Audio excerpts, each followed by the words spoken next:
In the name of the cosmos. Hi Venus, how you doing? What? You're moving in with Rahu?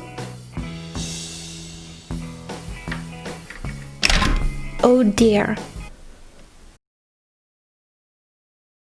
Venus moves from her own sign on July 31st, moving face forward into the sign of Gemini, where she comes into direct contact head-to-head with the head of the dragon, Rahu, where she comes under aspect of her chief competitor, Jupiter.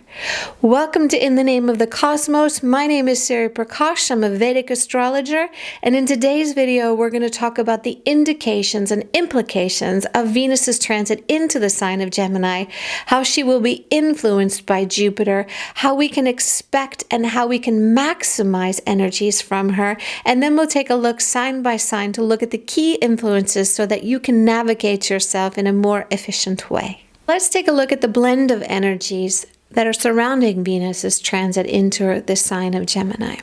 So what is Venus? Venus is this planet of love and comfort, right? It's our earthly pleasures. Venus is known as Shukra in the Vedic system, the advisor to the demons. And this is not demons like in a Catholic sense. It's more of that Venus represents the earthly plane, the pleasures of the earthly and material world. And these are not seen as godly. So we can just look at that Venus is really this planet that's really looking to create earthly and material comforts for us. And what is Rahu? Rahu is the ultimate demon, right? So he's the ultimate troublemaker. And so Venus becomes very good counsel to Rahu. So this is quite good for our indications with our finances. But where it becomes challenging is that Venus, she represents our DNA. So she represents our comforts, our material wealth, our material nurturing, where we find love, passion, and desire, but she also represents our DNA. And so combined with Rahu, we can look at it from a negative perspective where we can see, okay, we can look at that perhaps the virus starts to get more active once again, but we can also look at it from its more higher octave of teaching. Because with Rahu, whatever planet it comes into contact with, it actually magnifies it, right? And under this aspect of Jupiter, Jupiter also gives this magnification. So it's actually quite a chance for us all to really take our own individual health and our own individual well-being of our physical well-being through exercise and through pranayama, through yoga and meditation. Also physical exercise of getting out there and really moving our bodies and sweating, but also with our diet, with what we consume. So this is one of the key things that we can look to from its higher octave rather than just thinking about the dangers of where we see the negative aspect of it coming in, that perhaps the virus starts to get awakened again. We can take this energy and really flip it to say, okay, how can I make my immune system stronger? How can I build my internal well-being more strongly? Not just from a spiritual sense, but also from this very earthly material sense. Because often, and a big promotion that I make through my channel is really through this activation of our devotional practice through meditation and through pranayama, to really universally harmonize ourselves with the sound of the universe, because the cosmic play is all about sound. It's all about the nod and the vibration, this energetic movement and communication. But if we do not activate it with an earthly plane, there's no stability in it. So this is really the quality that Venus is bringing to us, is this earthly stability of how we start to magnify and root ourselves in bringing more health and wellness in our own control, our own well-being, how we can improve our diet, how we can improve how we are relating to our environment, which also affect our health, how we relate to our mental state, and how we can connect with our breath so that we can create a space between our reactive form of our mind. So this is where we can look to maximize our energy there, because under this aspect of Jupiter and through this connection of Rahu, we have a great chance to really strengthen our nervous system and not just have this fear amplified through Rahu's connection with Venus, because Venus can actually influence Rahu. So Venus as a counselor to Rahu can really give great strength and influence there. Now, when its ruling planet or its lord of the house of Gemini, Mercury, the day after Venus moves into the sign of Gemini, Mercury will have moved into the sign of Cancer, and I have a separate video on this, but Mercury's moving quite fast, and he's only going to be there for half of Venus's transit into the sign of Gemini. So for the first 2 weeks, we may feel a little bit frustrated with things, but by the end of the month, we'll really make a lot of inroads with our health. We have a lot of great potential with this. Now, Venus and Rahu both represent governmental energies. So we can see that through this very communicative sign, and with Mercury not being in such a great space for 2 weeks of August, while Venus is transiting there, we can see a lot of communications that are not very clear and not very concrete and not really making any sort of sense for the first 2 weeks of the month. So we can see a lot of dialogue start to get really heated up and really like push through different political agendas that just make no sense, but they won't take hold.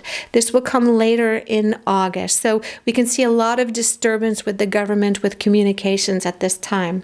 And towards the end of August, Jupiter and Venus, who are often thought as harmonizing energies, they're actually competitors. You know, they're two great teachers. They're both benefic planets, but they both teach in very different qualities. So as I mentioned, Venus is really teaching about the earthly plane, and Jupiter is teaching about the higher plane, something that's beyond this earth.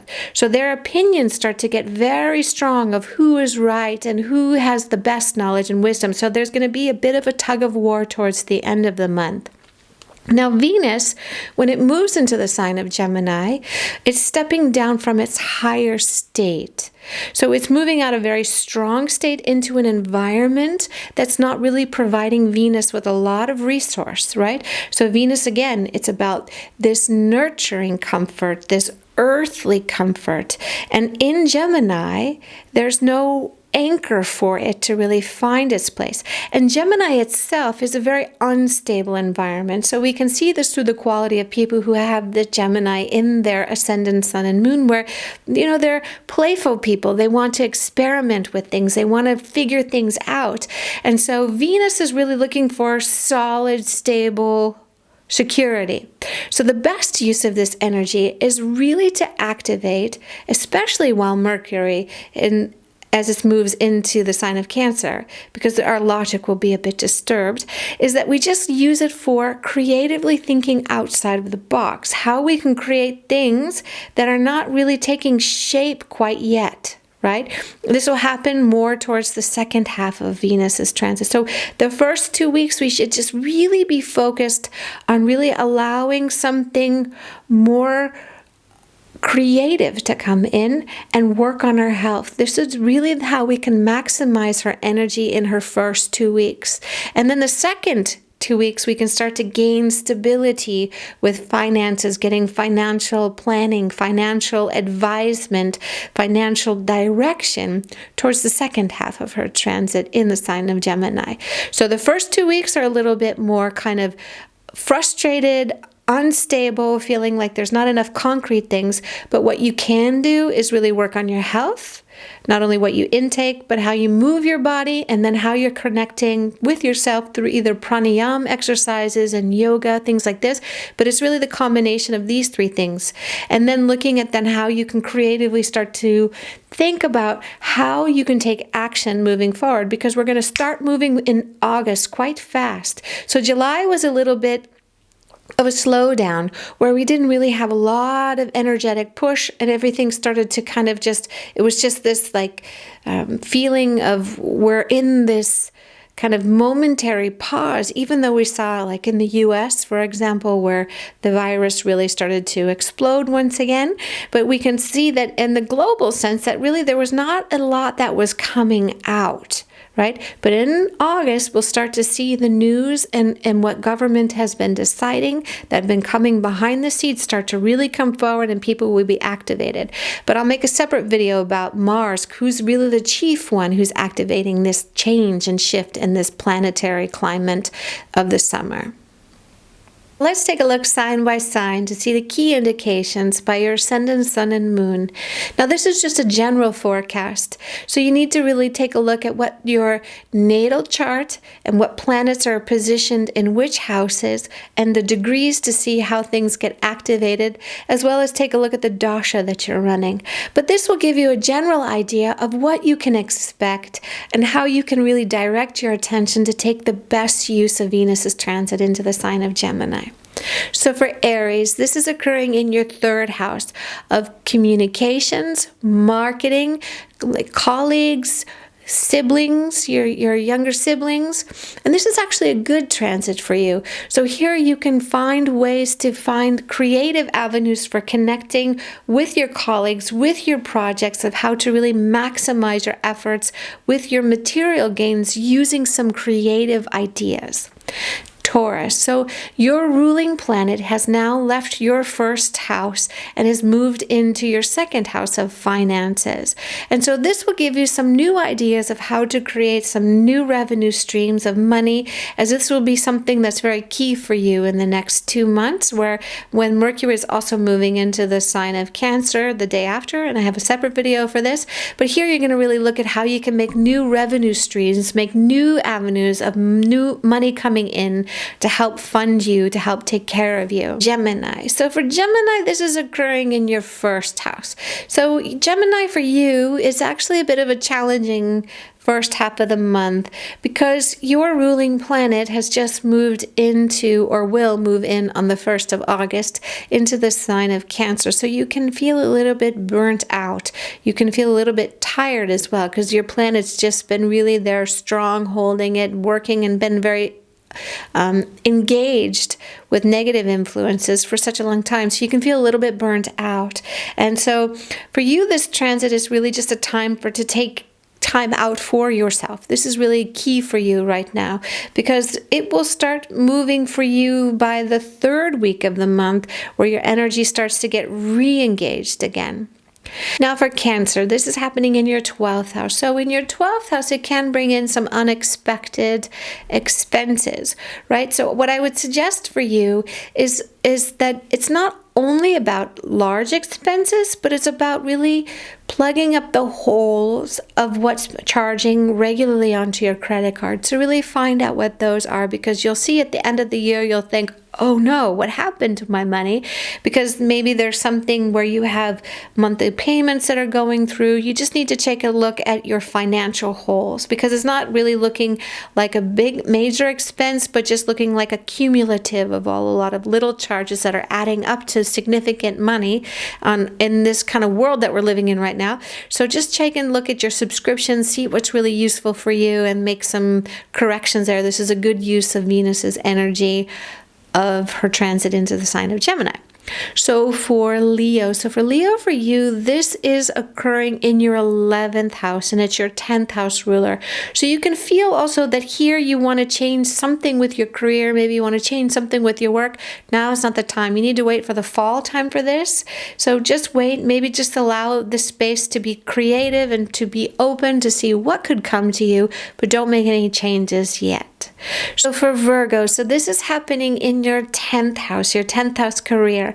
And Venus is a good planet for you. So it's your 2nd house ruler, your 9th house ruler. So it's a very good planet for you. It's a good transit for you to really look and see, like, okay, how can I make some new changes and restructuring my work, kind of bring in this creativity of like allowing something really to unfold, even though it won't be the time to really manifest it yet. We want to wait until Mercury moves into the sign of Leo a bit later, but he's moving fast. But allow the first 2 weeks of Venus's transit into the sign to really give you some new ideas of how to really rework your career, but wait until the fall time to make decisions.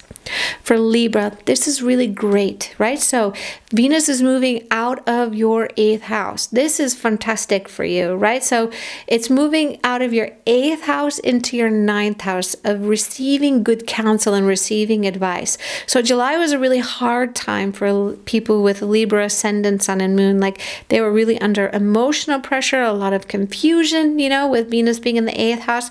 Now it's moved out. It's in a good position. It's feeling more where you're connecting more with those who are close with you, maybe creating a healing with those who are close to you. So it's a good transit for you. For Scorpio, this for you is in your 8th house.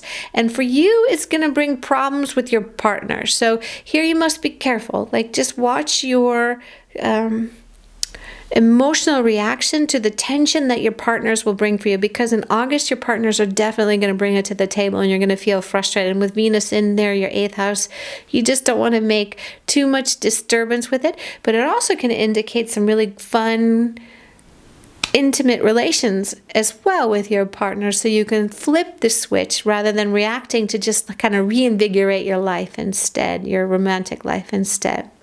For Sagittarius. So for Sagittarius, Venus is not such a great planet for you, and it's in your 7th house of partnerships. And it's also something that's also in connection with your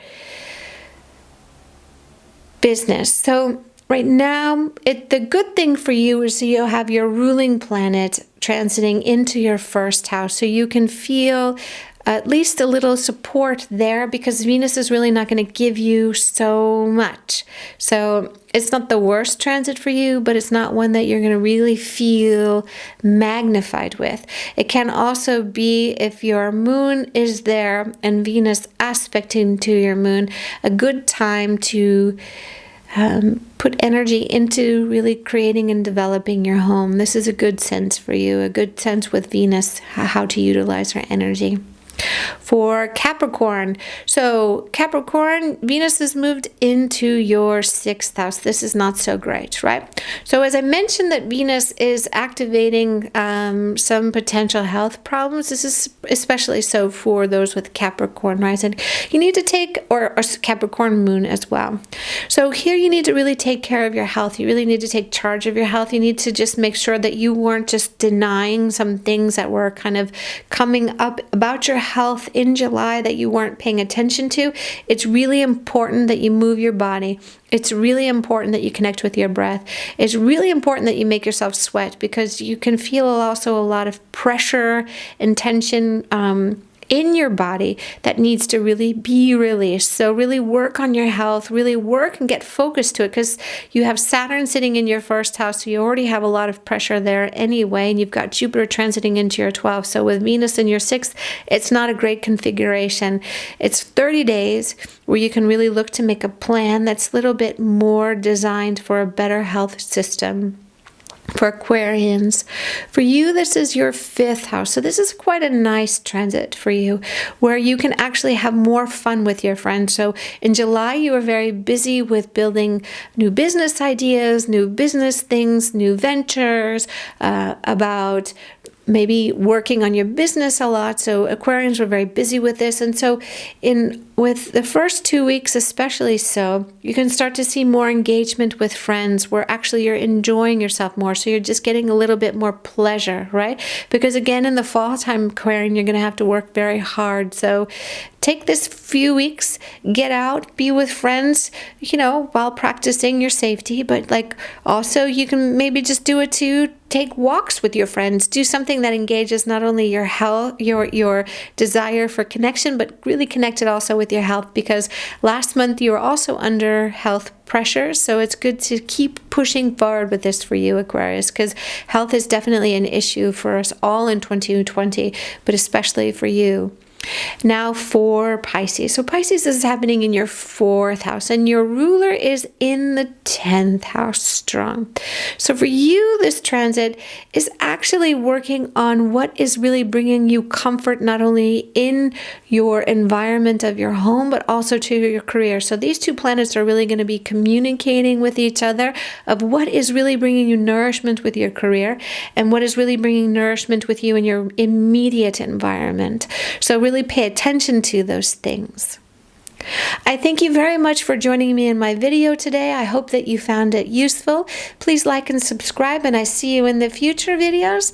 And please make comments what you would like to see, what you would like to know, and I thank you once again. Sat Nam.